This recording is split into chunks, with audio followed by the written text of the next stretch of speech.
Sejam bem-vindos a mais um vídeo. Mas antes de ler o conto de hoje, eu vou ler uma pequena introdução que eu fiz. Aliás, eu tentei memorizar, mas não consegui. Então, vamos lá. Bem-vindos ao canal Contos que eu Conto. Ao contrário do que muitos pensam, não é fácil escrever uma história real. Na ficção brincamos de Deus. Damos aos nossos personagens o final que achamos merecedores. Mas na vida real, no entanto, tudo é diferente. Muitas vezes optamos por caminhos que julgamos melhor. E quando tudo sai o oposto do esperado, muitas vezes nos revoltamos e procuramos alguém para colocarmos a culpa. E quando não encontramos o culpado, transferimos a culpa para o nosso Criador. Muito questionei enquanto escrevi essa história. E cheguei à conclusão de que o culpado de tudo foi somente, e tão somente ele, esse tal de destino. Passado, presente. São Paulo, Hospital Matarazzo, década de 1970. Silvinha era atendente de enfermagem, assim como eu. Chegara há pouco do interior e ainda estava deslumbrada com a cidade grande. Tudo lhe parecia belo naquela selva de pedras.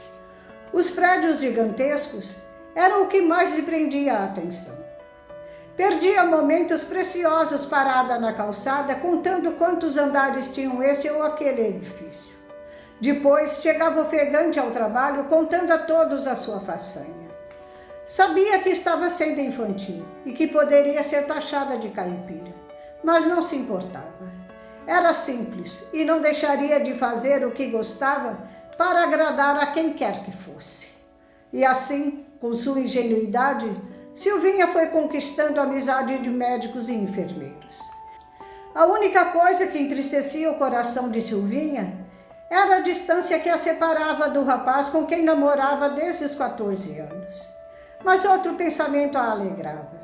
Todo o seu dinheiro, ou quase todo, estava sendo guardado para comprar o seu enxoval. E então voltaria para a sua terra natal e se uniria ao seu amado. Mas o destino, o trabalho de Silvinha não incluía buscar roupas na lavanderia. Mas naquele dia, devido à falta de funcionários, foi atribuído a ela e a outra colega essa função. No trajeto, vários médicos residentes vinham em direção oposta. E como cena de um romance, os olhares de Silvinha e Toninho se encontraram, e ela sentiu o coração bater descompassadamente. Andou alguns passos e se virou, e lá também estava ele olhando para trás, dando a entender que sentira a mesma emoção. Alguns dias se passaram. Silvinha não o vira mais, mas o seu pensamento ficara preso naquele olhar, até que a noite estava escura, anunciando a proximidade de uma tempestade. Silvinha marcou seu ponto e correu para a rua, na esperança de chegar à sua casa antes que o temporal desabasse. Começava a atravessar a rua quando o médico parou o carro ao seu lado e lhe ofereceu uma carona. Antes de aceitar, sua mente já alertava. Não será mais a mesma quando sair desse carro. Mal entrou e a chuva despencou de maneira espantosa, com granizos e ventos fortes. Sem poder enxergar nada à sua frente, Toninho não teve outra alternativa a não ser estacionar o carro e esperar que a tempestade amenizasse. Meia hora apenas, mas nunca meia hora teve tanta importância na vida de um casal. A chuva caía a cântaros, mas os passageiros não a viam. Não ouviam os trovões e nem os granizos que iam de encontro ao vidro. Apenas eles existiam. Olharam-se nos olhos. Nenhum dos dois duvidava da pré-existência daquele amor. Nada sabiam um do outro, mas sabiam que em algum lugar perdido do passado já se conheciam e já se amavam. O mais curioso, no entanto, eram as coincidências que descobriram. O médico tinha o mesmo nome do noivo de Silvinha, e os seus sobrenomes se diferenciavam em apenas uma letra.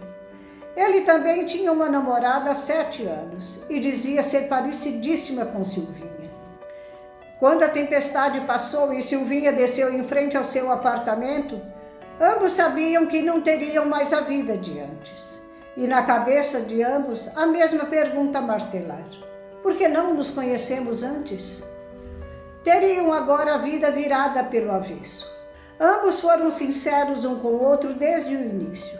E Silvinha sabia exatamente o que faria dali para a frente, porque de uma coisa tinha certeza: aquele encontro aconteceu quando não podia acontecer. Então viveria aquele amor enquanto pudesse. Foram ao cinema, comeram pipoca, riram observando os animais no zoológico, beijaram-se no planetário observando as estrelas, sentaram-se embaixo de árvores no Ibirapuera, tomaram chuva na Praça 14 Bis, assistiram ao jogo do Santos e Corinthians e vibraram com a vitória do Timão. Muitas vezes se engasgaram com seus risos, outras vezes se silenciaram e se entenderam através de seus silêncios. Mas a realidade de Silvinha não permitia a consumação daquele amor. Mas ela tinha certeza de que tudo o que vivera ficaria tatuado em seu coração, o mais sensível de seus órgãos. E caminharia pela vida como se estivessem juntos, e que a lembrança daquele amor a preencheria para sempre. Mas por que tanta certeza de que seus caminhos se separariam? Ninguém poderia ter essa certeza. Mas Silvinha tinha. De maneira alguma abandonaria o seu Toninho, aquele a quem namorava já há 7 anos, por esse Toninho a quem também namorava há 4 meses e 10 dias. A piedade que sentia daquele era maior do que qualquer sentimento que pudesse existir. E assim, a data do casamento foi marcada. Eu fui convidada para ser a madrinha, e por mais estranho que considerasse a atitude de minha amiga, nada lhe perguntei. Ela estava linda em seu traje de noiva. Nos trancamos no quarto e ela então me perguntou: tem visto Toninho? Seus olhos refletiam uma dor silenciosa, e ela então desabafou. Ouvi, mal acreditando em meus ouvidos. Depois, sem me preocupar com as consequências, disse-lhe em tom de súplica: não case, ainda está em tempo. Ela sorriu entre as lágrimas e balançou a cabeça. É mais forte do que eu. Amo um e me caso com o outro. Não me pergunte por quê. Eu também não sei. Sinto que um é a minha alma fim, mas o outro é o meu compromisso de agora. Muito ainda teria que contar sobre esse romance, mas dificilmente conseguiria relatar um amor tão profundo que foge à minha compreensão. A despedida dos dois, por exemplo, foi tremendamente comovente e de difícil aceitação. Eu nunca entendi tamanho determinismo. E ele, que dizia amá-la tanto, por que não a impediu de fazer aquela loucura? Karma? Compromisso assumido em outra dimensão? Hoje, chegando ao fim de 2024, ainda me lembro daquelas palavras como se fosse hoje.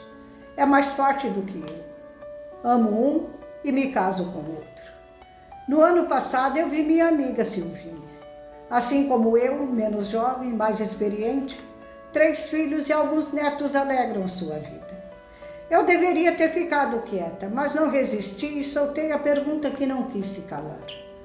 E então, amiga, com a vivência que tem hoje, com a vida que viveu ao lado de seu marido, mudaria em alguma coisa a sua história? Ela fingiu procurar algo dentro do armário, depois se virou para mim e disse-me, olhando nos meus olhos: nada, eu não mudaria em nada. E se tivesse que reviver minha história, faria tudo como fiz outra vez. Sinto muito carinho pelo meu marido, mas não sinto aquele amor que deve existir entre um homem e uma mulher. Mas somente a morte será capaz de separá-lo de mim. Fiquei emocionada. Eu me lembrei de meu marido, que há tantos anos já se foi, e pensei: meu querido, somente a morte foi capaz de separá-lo de mim também. E disfarçadamente enxuguei uma lágrima.